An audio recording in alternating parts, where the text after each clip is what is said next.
Hi everybody, Devin here with Let's Head Out. We are in Sweetwater, Tennessee today at the Lost Sea Adventure. So we're going to go inside and check in and see what we got. So we'll be back in a minute. Alright, so we are inside, just kind of looking before time at 12.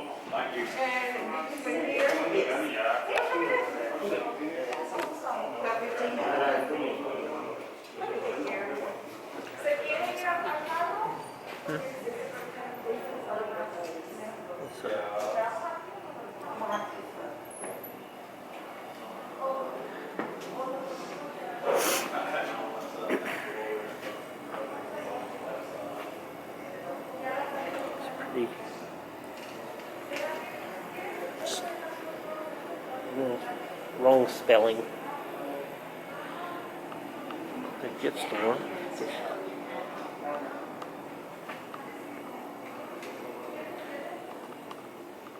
Hannah.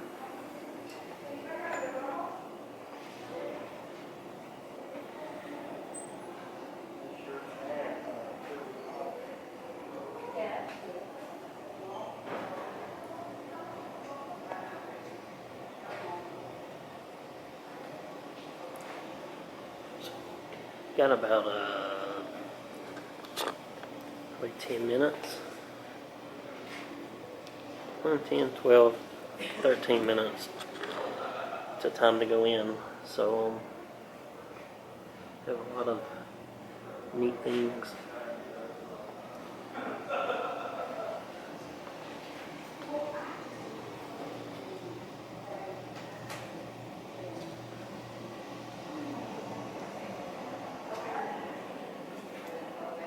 I think the as of today, January the what's today's date? January the 9th. Tickets on the online was around $26, $27 a person, which wasn't too terribly bad. T-shirts are pretty reasonable.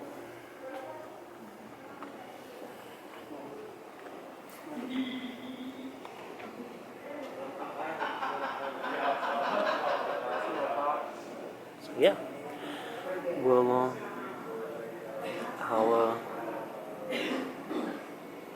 be back just as soon as our time starts. It's a rainbow trout from the Lost Sea. I think they said that the Lost Sea is the U.S.'s largest underground lake.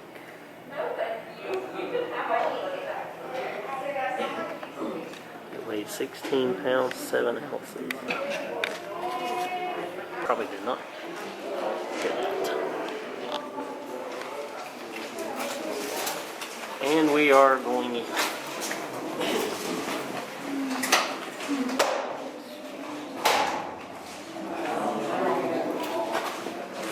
Down the hole.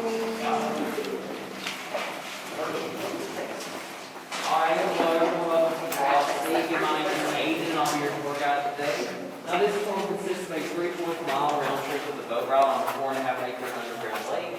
Now the first half mile will be gradual decline, whereas the last quarter of a mile back up will be gradual incline.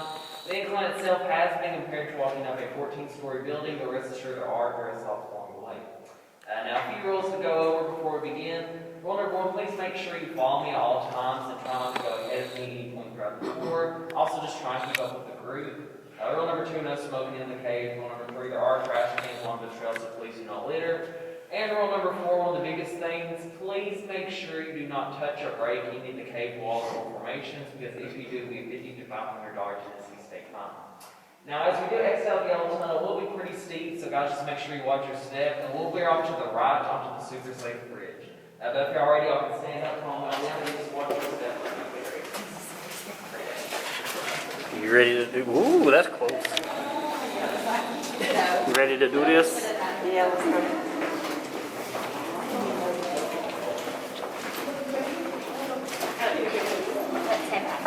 You what?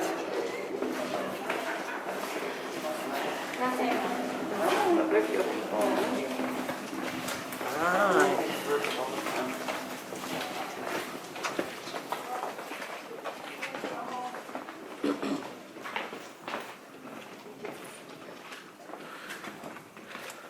Guys, just make sure you watch out for this low-hanging rock right behind you to make way down from the wall.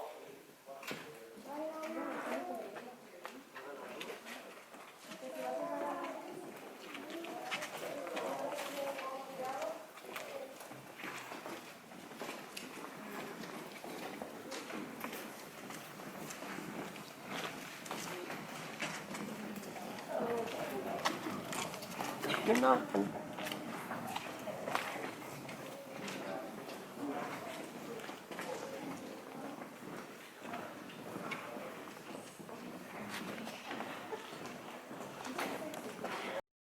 Formations that we have on the tour. Now I know everyone cannot see it real well at the moment, but the top reddish brown formation, that's what we call drapery. It is made out of iron oxide. It's basically just pure rust. And that bottom white waxy looking formation, that's what we call flowstone. It's made out of calcium carbonate like some other formations we've seen later on throughout the tour. And the top part of the drapery, someone noticed when we turned out one of the lights, it kind of looks like a strip of bacon. So we call it cave bacon.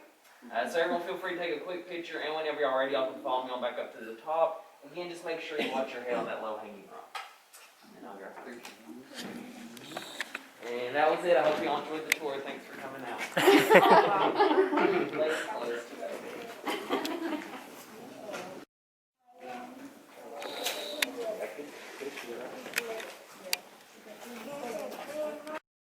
More active formations in the cave and drifts often. Now the top formation along the ceiling, that's what we call a stalactite, and the bottom formation on the floor right below it, that's what we call a stalagmite. Now I know stalactite and stalagmite sound very similar, but an easy way to tell these two apart, stalactites with a T hangs tightly to the ceiling, whereas stalagmites with an M might reach the ceiling. And if they do remain active and keep on dripping, they'll eventually grow into one formation right over here. We call a stalactostalagmite. It is also referred to as a pillar or column. But here in the south, a pillar is what you lay your head on at night, so we just call these columns down here. And these three formations are most common we'll see throughout the entire tour. Again, feel free to take a quick picture, and whenever y'all ready, y'all can follow me on down this hill here. But this hill's pretty steep, so again, guys, watch your step, take your time, especially past the light, because that's where the trail will drop off from concrete to gravel and then into clay.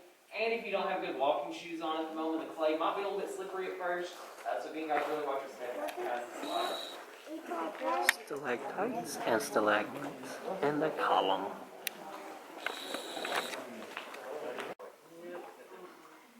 But guys, y'all probably noticing this big wooden structure over here. This is what we call a leaching vat.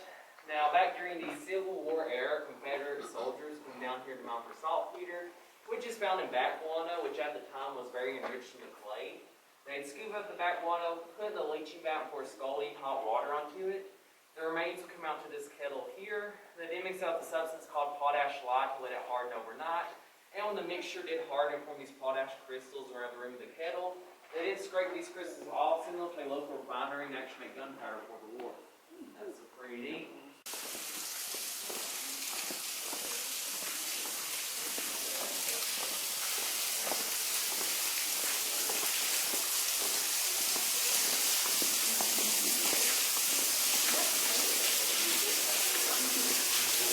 And again, there's crystal balls.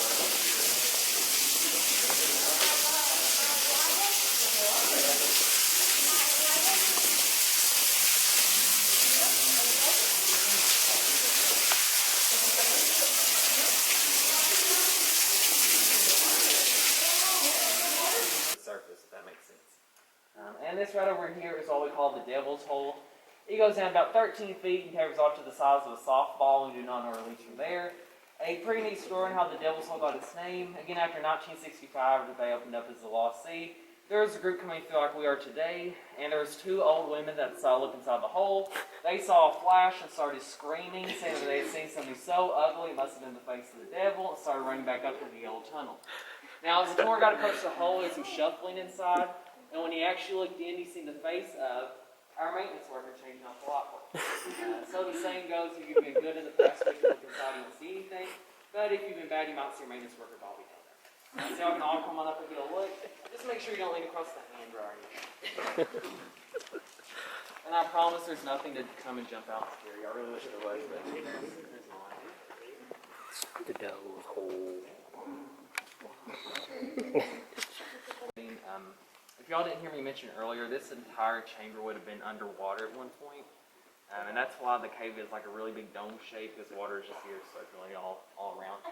But right here you can see it real well, evidence that, because on the ceiling, all these lines, this is where the water level changed throughout time. But they believe the last time this was submerged was when the state of Tennessee was under shallow ocean. So millions and millions of years ago. It's all been carved out. Now as we do start to make our way down to the lake room, y'all will notice this big valley that we have to walk around. This is what we call the Baby Grand Canyon. Now we call this the Baby Grand Canyon because it's basically just a really small version of the actual Grand Canyon.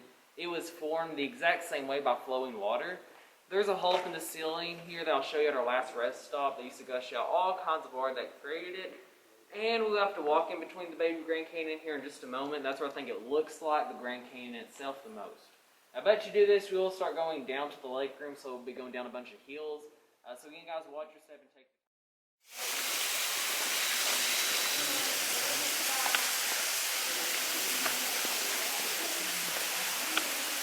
And then here's one of the moonshine stills from the bar. Everything on display here.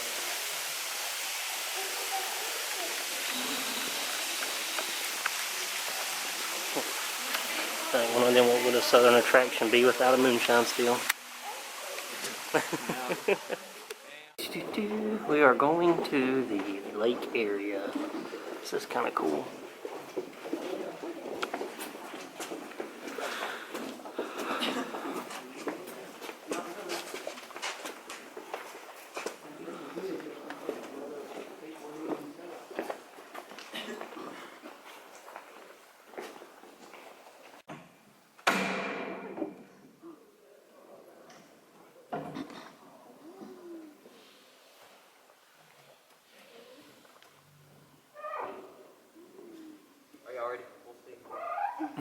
Oh, yeah.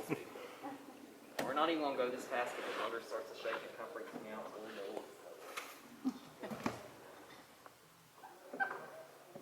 And if y'all haven't already, feel free to stick your hands into the water. Y'all might have heard Blake mention, but the water is a chilly 56 degrees. It stays at temperature all the time year round. We look straight down. And all them splashes you're hearing into the water because they will come up and nibble on your fingertips. And I'll start looping the boat around. I'll throw out a handful of feet out from each side. And that annoying noise you're hearing back there is one of the lights going out. That's what that is. Or at least I hope that's what I was saying. That was an alien.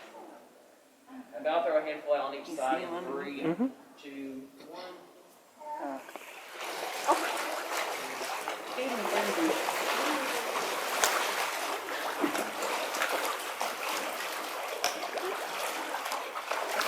And now you can see why the fish never left. If they get fed like this all the time, why would they?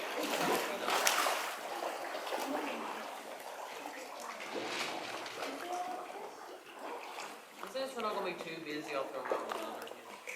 I'm going to be a little bit busy, but I'll do it. And since poor guys like me overfeed them, they do get pretty big. One of the larger trouts ever found out here was 16 pounds, 7 ounces. And he was just 3 inches shy of being 3 feet long. They actually have a little, they have a little town set up here, but I don't think anything's open due to COVID.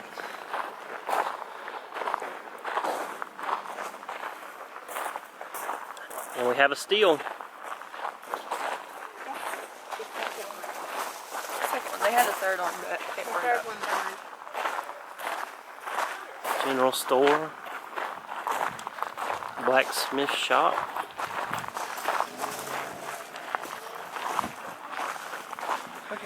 That says open in the back, but it says closed on the door. They have a sweet shop with Mayfield ice cream.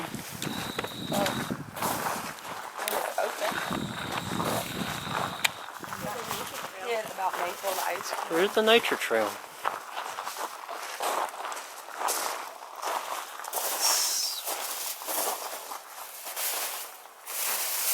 Ye old wishing well.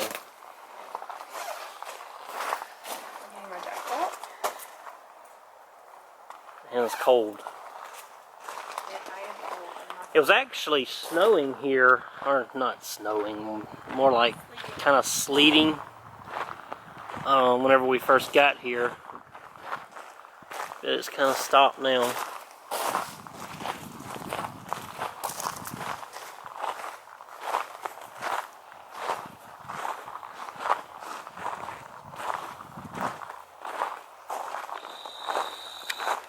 Actually an old train down here. This is kind of awesome here. It's real old. It's kind of neat.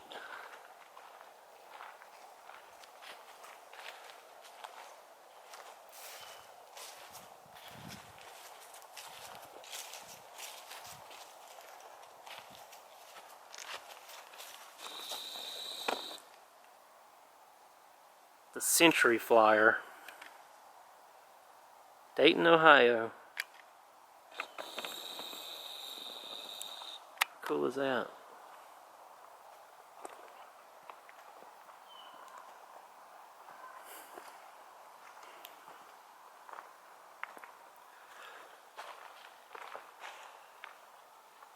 There was a seat right there that the engineer sat in with all the controls in the front.